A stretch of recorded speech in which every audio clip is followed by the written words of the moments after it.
परम श्रद्धेय स्वामी जी, आदरणीय शेखावत जी, आदरणीय आदर्श गोयल जी, उपस्थित मंच पर और सभी मेरे मित्र और मान्यवर, नागरिक सज्जन, माता भगिनी, अपने गोष्ठी के बीच में मैं आया हूं तो मेरे लिए सुविधा है कि जो मैं नहीं बोलूँगा या छूट जाएगा वो बात के लोग कहेंगे, ऐसा मैं आपको कह सकता हूँ। लेकिन जो मैं बोलने वाला हूँ वो अगर पहले ही बोला गया हो तो क्या करना, ये सवाल है। क्योंकि ये जो जल का विषय है उसके बारे में जब चर्चा करते हैं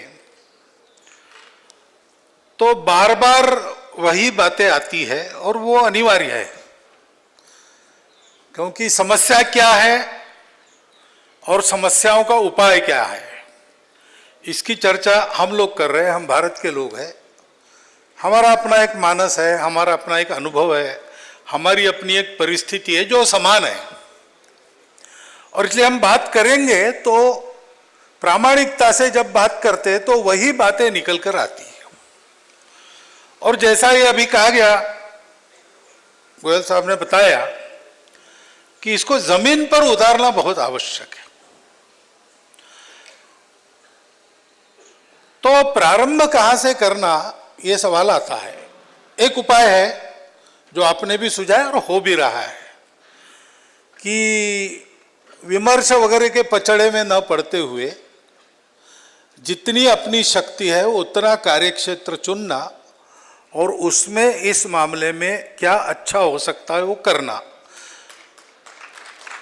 वहां पर्याप्त जल मिले, वहां स्वच्छ जल मिले, वहां जल संपदा का अनादर न हो, ये देखना, तो उसमें से रास्ते निकल आएंगे। और भारत जैसे इतने विस्तृत देश में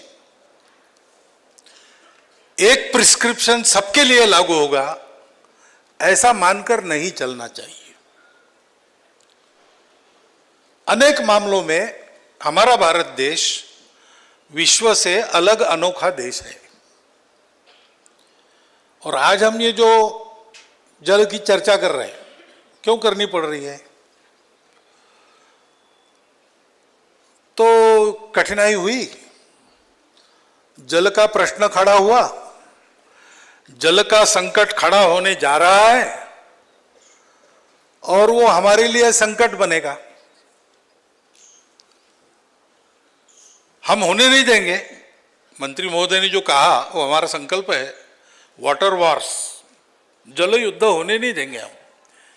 और भारत है तब तक नहीं होगा, ये बात बिल्कुल सही है, लेकिन डर तो सबको यही लगता है।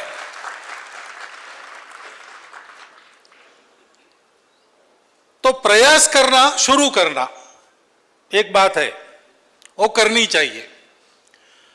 परंतु कुल मिलाकर सारी दुनिया में इसका उपाय हमको देना है। विश्व पटल पर एक उभरते हुए देश के नाते आज सारा विश्व ये जानना चाह रहा है कि विश्व जिन समस्याओं में से जा रहा है उसके हल के लिए भारत की कल्पनाएं क्या है।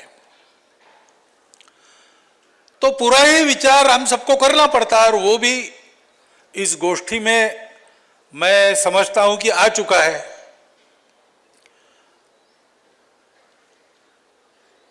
लेकिन उसको समझना बहुत आवश्यक इसलिए है कि हम सबको अगर प्रयास करने हैं, अपने अपने प्रयास हम करेंगे अपने अपने जगह, लेकिन ये संबंध, इस प्रश्न का संबंध जैसे हमारे अपने आचरण से आता है, वैसे आज कुल मिलाकर नीतियां जो बनती है उनसे भी आता है। और गत 250 वर्षों में मानव जाति ने जो दिशा पकड़ी है उससे भी संबंधित है। और इन तीनों में आए हुए परिवर्तन का योगदान इस समस्या के निर्माण में है, और इसलिए इन तीनों के बारे में समझकर चलना पड़ेगा। अब ये ग्लोबल वार्मिंग वगैरह वगैरह सारी पर्यावरण को लेकर जो समस्याएं हैं वो वैसे बड़ी आधुनिक है, 300 साल की समस्याएं हैं। ऐसा क्यों हुआ? उसके पहले भी हम थे, उसके पहले भी हम जीते थे, खाते थे, पीते थे। तो ये समस्या खड़ी नहीं हुई, आज क्यों खड़ी हो गई? तो उसका मुख्य कारण जो मानव जाति के विकास ने दिशा पकड़ी वो है। और वह गलत दिशा इसलिए पकड़ी गई कि उसके मूल में जो विचार किया गया वो मूल में अधूरा विचार है, और अधूरा होने के नाते अहंकारी विचार है। वो पहली बात कि मनुष्य ये प्रकृति का अंग नहीं है, वो प्रकृति पर विजय पाना चाहता है, वो विजेता है और वो स्वामी है।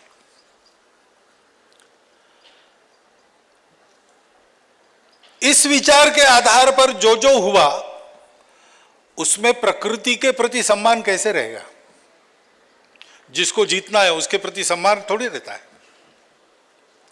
जिसके हम मालिक है उसके हम मालिक हैं।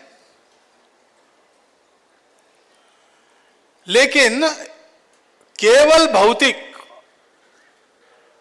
जिनके सामने था, ज्ञानेंद्रियों से जितना प्रतीत होता है और ज्ञानेंद्रियों को विज्ञान के साधनों की मदद मिलने के बाद और जितना हम देख सकते उतना ही है। जो हमें दिखता नहीं वो है नहीं, ये अहंकार उसके पीछे है। अगर कोई बात मुझे पता नहीं या मुझे समझ में नहीं आती, इसका मतलब वो गलत ही है। ऐसा विचार करके चली दुनिया, और उसी प्रणाली का वर्चस्व आज सारी दुनिया पर है। उसी प्रणाली का जो शिक्षा का ढंग था उसमें से हम सब निकले हैं। हम यहां बैठे हुए लोग भी उसी शिक्षा में पले हैं।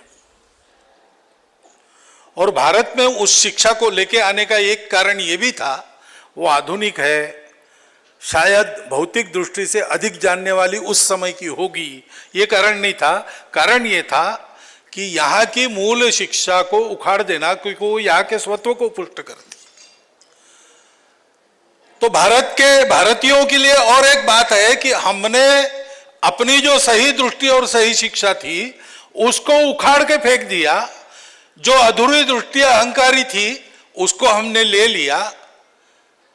तो अब हमको अपने आप को पहले शुद्ध करना पड़ेगा, क्योंकि प्रयोग तो होते हैं और ये आज की बात नहीं है। जैविक खेती की बात है, ये आज की बात नहीं है। जैविक खाद तैयार कैसे करे किसान अपने घर में, जिससे देश को फर्टिलाइजर का इंपोर्ट करना न पड़े, सब किसानों को आसानी से खाद उपलब्ध हो जाए, खाद के लिए उनको कृषि उत्पन्न बाजार समिति से कर्जा न लेना पड़े। ये सारा सोच के विदर्भ में एक नारायण देवराव पांडरी पांडे थे। उन्होंने एक कंपोस्ट खाद की पद्धति विकसित की, उसके कई व्यापक प्रयोग किए और वो सफल पद्धति बनाई। और उसका डाटा लेकर वो मंत्रालय में गए। तो मंत्री जी से तो मिलना हुआ नहीं, बीच में जो थे उनसे हुआ। उन्होंने तुरंत निर्णय किया कि ये क्या है, अच्छा भारत के व्यक्ति ने खोजा है, बेकार ही होगा और क्या, क्योंकि हम लोग तो अविकसित देश है, पाश्चिमात्य लोग प्रगत लोग हैं। और वो फर्टिलाइजर से देखो कितना बड़ा बड़ा उत्पादन निकाल रहे हैं। हमारा छोटा बैंगन वहां का बड़ा बैंगन, कारण फर्टिलाइजर। अब ये परभृत वृत्ति जब तक है ना, तब तक बहुत सी बातें ऐसी अधर में लटकी रहेगी। तो हम सबके लिए एक बड़ा प्रबोधन आवश्यक है। जैसे जल के विषय में प्रत्यक्ष जमीन पर प्रयोग शुरू होने चाहिए और बढ़ने चाहिए, उसका उपयोग तो है, वैसे सर्वत्र ये प्रबोधन हमको देना पड़ेगा। सर्वत्र हमको उस अधूरी दृष्टियों को निकालकर एक संपूर्णता वाली दृष्टि को लाना पड़ेगा, एकात्म समग्र दृष्टिकोण ये शिक्षा में तैयार हो। आज वो सिद्ध हो रहा है कि वो दृष्टिकोण उपयोगी है। विश्व के आज की सारी समस्याओं का इलाज उसमें है। उसके आधार पर हमने विचार किया, हमारे देश में हम इतने वर्षों से खेती कर रहे हैं, कम से कम 10,000 साल हो गए, हमारी जमीनें कभी बंजर नहीं होती। अफ्रीका की कुंवारी जमीन पर पाश्चात्य ढंग से खेती हुई, 400 साल बाद जमीनें बंजर हो गई। इसका विचार हम करते नहीं, क्योंकि हमको लगता है कि वो जो करते हैं उसके परीक्षा की आवश्यकता नहीं, वो अच्छा ही है। हम जो कहते हैं उसके परीक्षा की आवश्यकता नहीं, वो बेकार ही है। पहले इस दृष्टि का भी इलाज, पहले नहीं, पहले बाद में नहीं, साथ में इसका इलाज करना पड़ेगा। हमारी परंपरा ने हमको ये सिखाया है कि हम प्रकृति के अंग है, प्रकृति के हम प्रोडक्ट है वास्तव में। अभी आपने जग्गी वासुदेव जी का संदेश सुना। एक पहली बात उन्होंने कही कि प्रकृति का सम्मान करो, उसके साथ संयम से रहो। ये हम रहते आए, क्यों रहते आए? इसलिए रहते आए कि हमको ये बताया गया। उन्होंने वो बात कही जो रमण महर्षि ने भी कही है। उन्होंने कहा कि हमने जिनको देखा नहीं ऐसे भगवानों की पूजा करते हैं, ये तो प्रत्यक्ष भगवान है। ये केवल उनका इन्वेंशन नहीं है या उनका आज का कहने का तरीका नहीं है।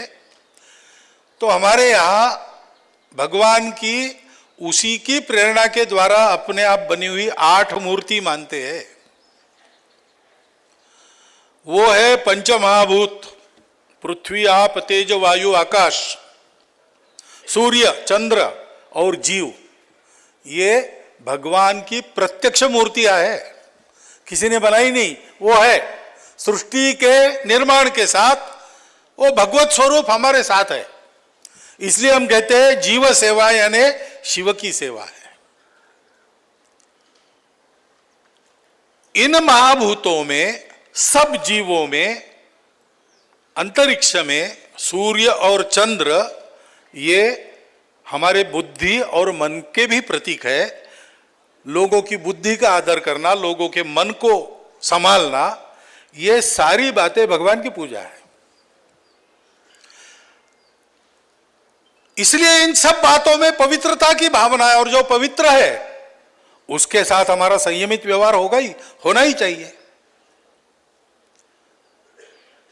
ये अगर नहीं है तो पर्यावरण की चिंता भी करेंगे तो भी अतिवादिता पर चले जाएंगे। तो पर्यावरण की चिंता करनी है इसलिए विकास बंद करो, ऐसे भी आंदोलन चलते हैं। विकास को करना है इसलिए पर्यावरण की चिंता मत करो, यह भी चलता है। वैचारिक दृष्टि से क्या चलता है एक बात है, लेकिन ऐसी बातों का लाभ लेके अपनी जेबें भरने वालों के कारनामे इसके आधार पर चलते हैं। और इसलिए पहली बात है कि ये हमारे लिए, ये सृष्टि में ये अभिव्यक्ति दैवी अभिव्यक्ति है, हमारे लिए ये पवित्र है। जल के बारे में तो जल को हमारे यहाँ क्या माना है? तो सृष्टि उत्पन्न हुई है उससे, वो जीव के निर्माण की स्थली है। आधुनिक विज्ञान भी कहता है कि चैतन्य के साथ ये जो मटेरियल मैटर था वो निष्पन्द अवस्था में या अभी उसकी अभिव्यक्ति हुई नहीं थी, तो प्राइमोर्डियल वाटर था, ऐसा बोलते, उसको वाटर ही कहा है विज्ञान ने भी। हमारे यहां कहा है नार वो अवस्था है जब अव्यक्त ब्रह्म व्यक्त अवस्था में आ गया और वो दिखने लगा, तो उसकी जो अवस्था थी उसको नार, उसमें से जो तेज प्रकट हुआ वो नारायण है। और फिर उनकी जो प्रकृति बनी वो प्रवाही थी, पहले हलचल हुई वायु, उसके कारण जो घर्षण हुआ, उससे तेज उत्पन्न हुआ, उस तेज में से आपकी सृष्टि हुई, आपकी सृष्टि में से पृथ्वी और जीव सृष्टि बनी। तो सारे जीवन का मूल जल हमारे यहां मानते हैं। उसको स्वच्छ करने वाला तो मानते ही है। सारे ऋग्वेद के मंत्रों में यह भी कहा है कि सारे विश्व की औषधियां तुम में एकत्रित है। अपने शरीर का पोषण करने वाला, वर्धन करने वाला वही जल है। ये सारा हम कहते थे, हम इसकी स्तुति करते थे, हम नदियों को माता मानते थे, हम जल को शुभ कार्य में छिड़कते थे, और ये बातें प्रचलित सारी दुनिया में थी। आप किसी भी समाज में जाइए, पूजा विधि में जल का उपयोग अनिवार्य है, पवित्रीकरण में जल ही होता है, बपतिस्मा होता है, और कुछ होता है, सर्वत्र होता है। इस पवित्रता की भावना को वो शुद्ध जड़वादी जो अधूरा विचार है, अहंकारी विचार है, उसने समाप्त किया। फिर संतुलन की भावना भी चली गई, और इसलिए उसका प्रबोधन, उसके आधार पर नीतियां बनाना कैसे होता है। यानी एक मूलभूत जो गलती हो जाती है, देश के जल संसाधनों का उपयोग करना है। ये जल संसाधन किसके है?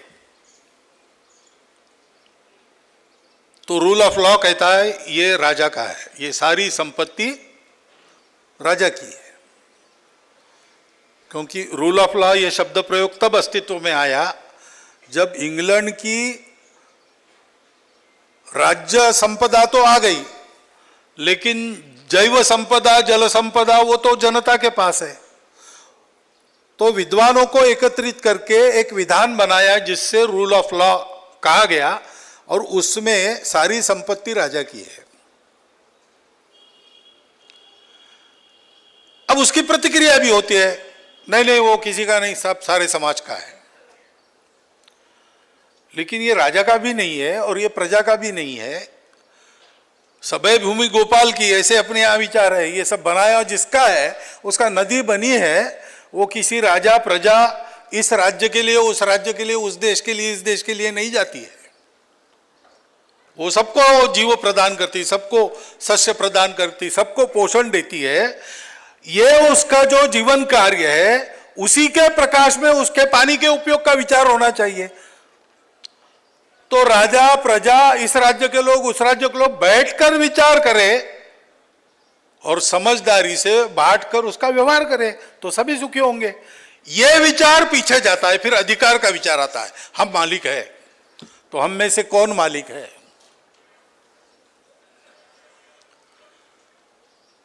सारी बाकी जो समस्याएं आती है, जो पर्यावरण के विकास में, पर्यावरण के रक्षण में बाधा बनती है या विकास होने में बाधा बनती है, वो ऐसे ही संघर्षों से निकलती है। हमारे यहां जो दृष्टि है उसमें यह माना गया है कि ये सबका है, ये सबका है, यानी सबकी प्रॉपर्टी नहीं है, ये सबके लिए है, सबको समझदारी से उसका उपयोग करना है। ये बुद्धि बनती है। उस बुद्धि के बनने से ऐसा होने के लिए कुछ छोड़ना पड़ता है। मुझे अकेले को पानी चाहिए तो चाहे जितना मैं भर के ले जा सकता हूं, लेकिन भाई पानी का नल 2 घंटे शुरू रहता है, उसमें 10 कुटुंबों को अपना पानी भरना है, तो रोज का झगड़ा ना हो तो हम कुछ बना लेते हैं और चलता है। इस समझदारी से काम होता है तो धैर्य बढ़ता है, और ये इसलिए होता है कि परंपरा से हमारे पास ये बातें आती है। ये जो हमारी धी है, धृति है, स्मृति है, इसमें विकृति आ गई। चरक संहिता में लिखा है, अंतर जगत में या बाह्य जगत में, यानी पर्यावरण में, ये जो असंतुलन होता है, विषमता होती है, वो कैसे आता है? ये धी, धृति और स्मृति में दोष पैदा होता है। उसके चलते काल, कर्म और इनमें गड़बड़ होती है। क्या गड़बड़ होती है? इसका अयोग होता है, अतियोग होता है या मिथ्या योग होता है। और उसके चलते अपने मन में या बाहर पर्यावरण में विक्षोभ होता है, असंतुलन पैदा होता है, विषम स्थिति पैदा होती है। और इसलिए इसको बिना लाए इन सब बातों का विचार कैसे करना, उपयोग कैसे करना, ये जब सब सोचेंगे तो सर्वत्र ये सुधार आएगा। इस आधार पर हमको सारी बातों को सोचना पड़ेगा। अभी जो प्रयोग चल रहे हैं बिना किसी के बताए, से स्वामी जी कोल्हापुर में प्रयोग कर रहे, संत सीचेवाल जी का आपने बताया, भारतवर्ष में ऐसे प्रयोग चल रहे। देख देख के लोग उब गए और लोगों ने शुरू कर दिया। राजेंद्र सिंह जी ने उधर राजस्थान में तालाबों को लेकर इतना बड़ा काम किया। कई बातें ऐसी है। तो ये लोगों ने जो शुरू किया, लोगों के पास में तो वो पाश्चात्य शिक्षा नहीं थी, संसाधन नहीं थे, सत्ता बल नहीं था, तो उनको परंपरा से जो मिला, जो सीखने को मिला, उसके आधार पर उन्होंने शुरू किया और उसके आश्चर्यकारक परिणाम आज मिल रहे। ये प्रयोग मिलकर भी अब चल रहे हैं। तो बड़े बड़े क्षेत्र इन प्रयोगों से युक्त होकर पर्यावरण के समस्याओं से मुक्ति का मार्ग दिखाने के लिए सक्षम हो रहे हैं। ये होगा, ये बहुत ज्यादा समय अब नहीं लगने वाला। आने वाले 10 वर्षों में इन सारी बातों का क्या हल है, ये जैसे विद्वानों की गोष्ठियों में बताया जाएगा, वैसे प्रत्यक्ष लोगों के करने में देखने को मिलेगा।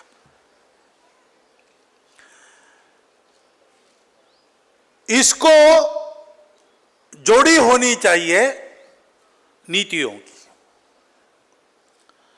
जैसे नदियों के अविरलता की बात है, फ्लो की बात आपने की, बिल्कुल सही बात है।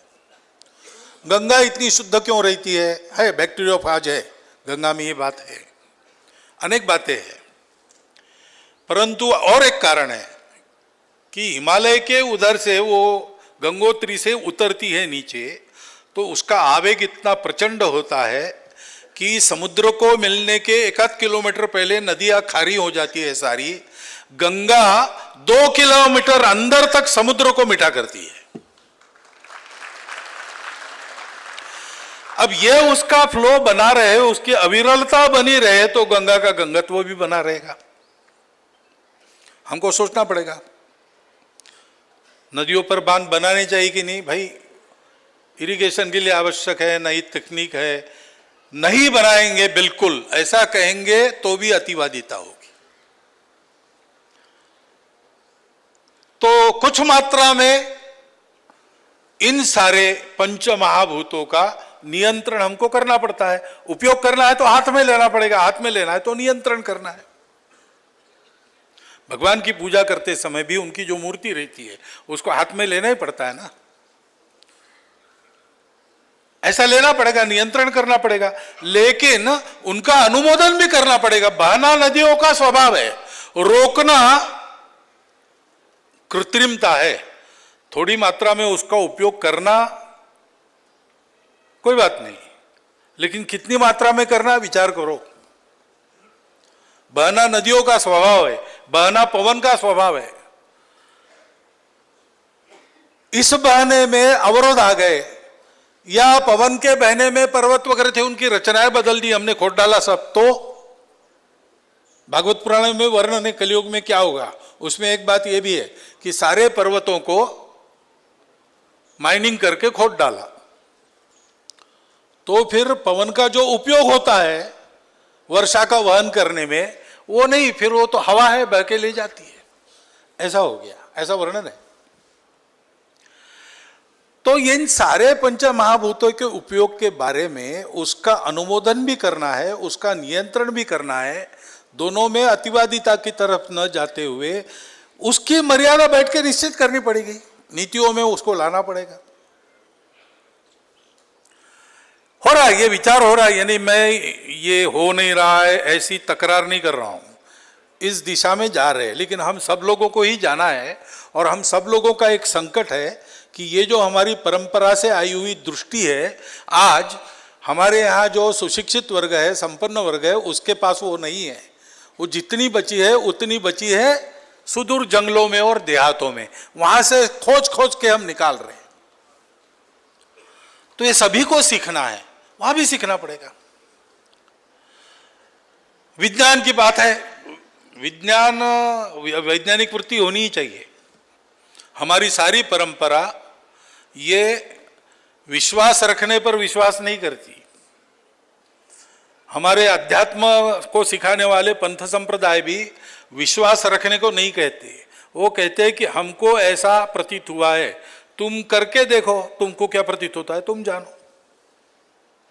संतः परीक्षान्यतरत भजन्ते, ऐसा कहा है। तो ये हमको करना ही है, अवैज्ञानिक कुछ भी नहीं करना है। लेकिन वैज्ञानिक यानी क्या है, जो न्यूटन के जमाने में मान्यताएं थी वो कई आज बदल गई है, क्योंकि कई बातें आज गलत पाई गई है। वो विज्ञान यानी न्यूटन के जमाने में जो किताब लिखी उसको सत्य मानना, ये नहीं है। तब से जो विचारधारा मिली एक भौतिक विज्ञान में, उसको विकसित करना अपने अनुभव से, सतत शोधन परंपराओं का सांस्कृतिक जैसे करना पड़ता है, वैसे विज्ञान का भी करना पड़ता है। विज्ञान में अप टू डेट रहने की बहुत महत्ता है।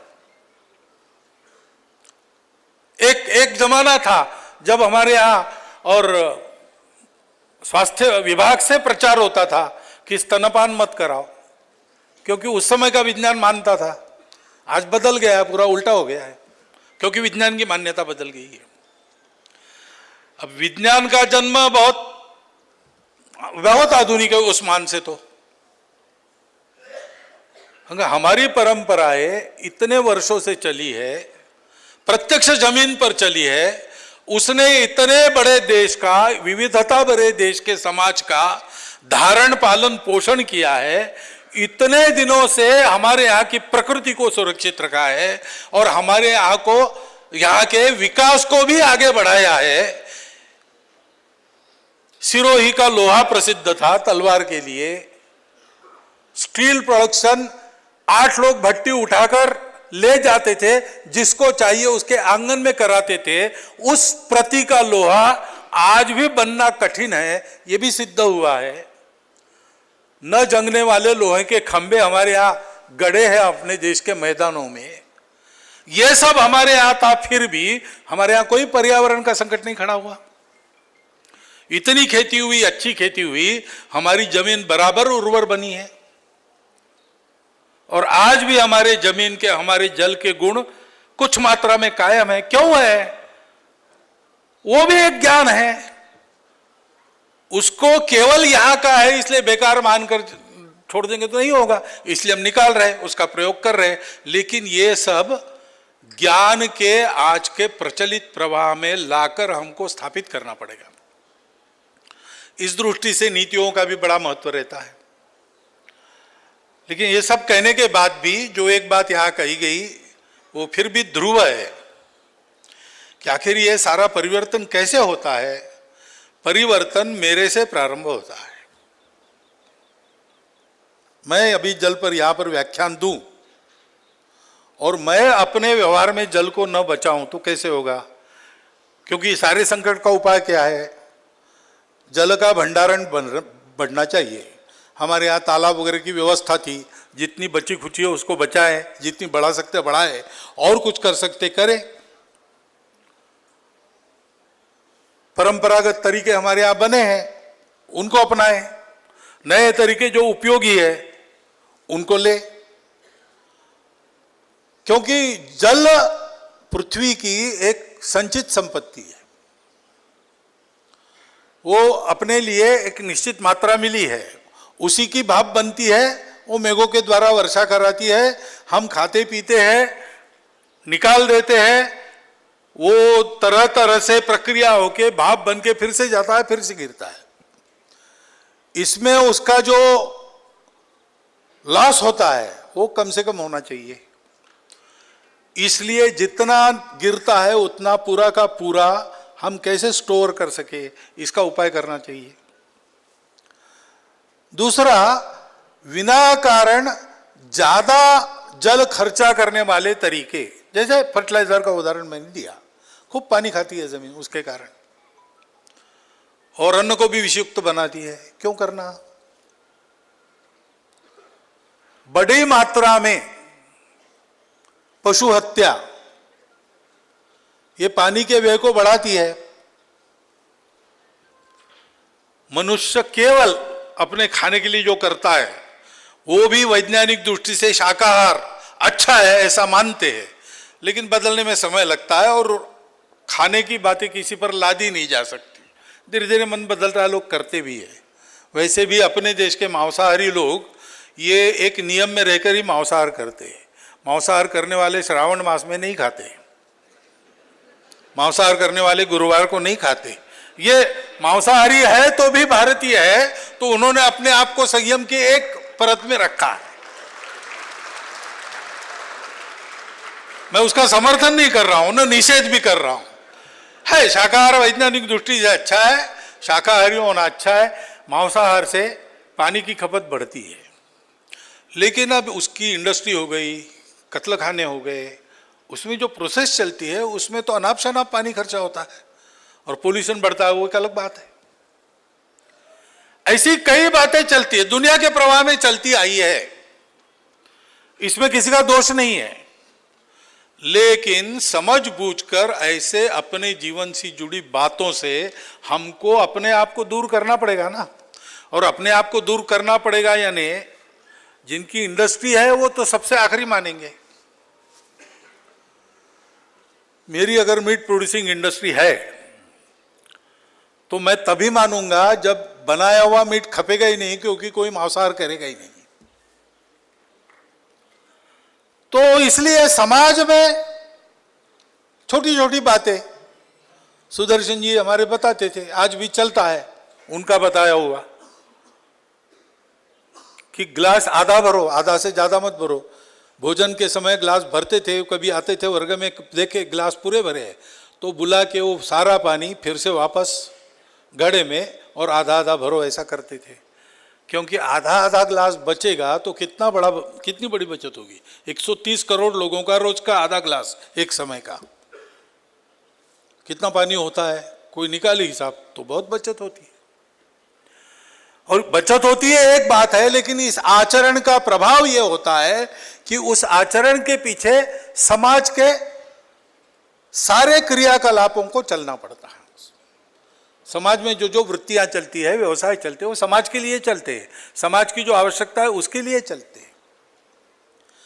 और इसलिए ये आदतें बदलना, उसके लिए प्रबोधन करना, ये बातें आवश्यक है। रक्षण करना, संपत्ति को बढ़ाना, ये सारा करना पड़ेगा। और इसलिए हमको, मैं बहुत विस्तृत वर्णन करता नहीं, क्योंकि इस गोष्ठी में मेरे पहले भी जल का अपने संस्कृति में क्या स्थान है, परंपरा में क्या क्या कहा गया है, ये सब आपके सामने आ चुका है। और इसलिए मैं इतना ही कहता हूं कि ये समस्या ठीक होनी है तो ये जो सभी पंच महाभूत है उनका हम फिर एक बार अपनी परंपरा की दृष्टि से परिचय करा लें, हम उनको जानें और आज के दुनिया के अनुभव के आधार पर परीक्षा करके उस परिचय के आधार पर उनको माने और फिर उन पंच महाभूतों के साथ एकात्म होकर जीवन प्रवाह में उनके साथ बहे। वो जो मंत्री महोदय ने वीडियो दिखाया वो यही संदेश देता है।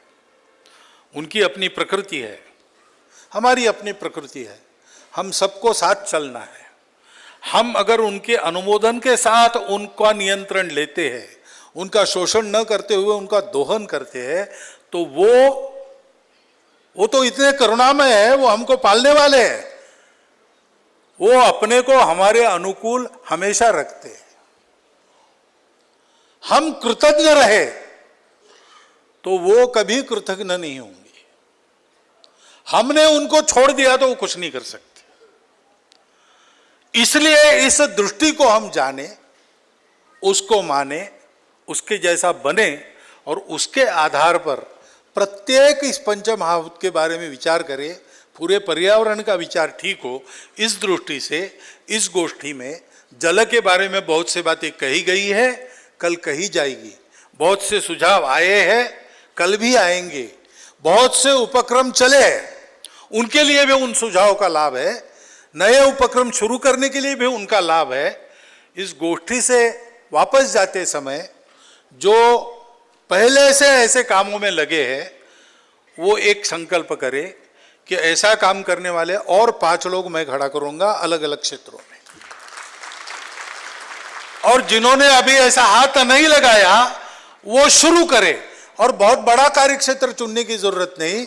हमारे अपने घर में, कुटुंब में जो पानी की खपत होती है उसका निरीक्षण करके उसको कम कैसा कर सकते हैं, यहां से भी प्रारंभ किया तो भी प्रत्यक्ष जल संरक्षण में हम एक बड़ा योगदान कर सकेंगे। ऐसा उद्यम खड़ा हो जाएगा। वो उद्यम खड़ा होने से हमको उत्तर मिलेगा, हमारे देश के लिए उत्तर मिलेगा, संपूर्ण विश्व को इन सारी समस्याओं से समाधान मिलने वाला है। और वैसा समाधान देना एक उभरते देश के नाते और हमारा ईश्वर प्रदत्त कर्तव्य भी है, इस नाते हमारा दायित्व बनता है। उस दायित्व को हाथ में लेकर हम आगे चले, अपने दृष्टि को समझ कर चले। इतना ही एक अनुरोध आपके सामने रखता हूं और मेरे 4 शब्द समाप्त करता हूं।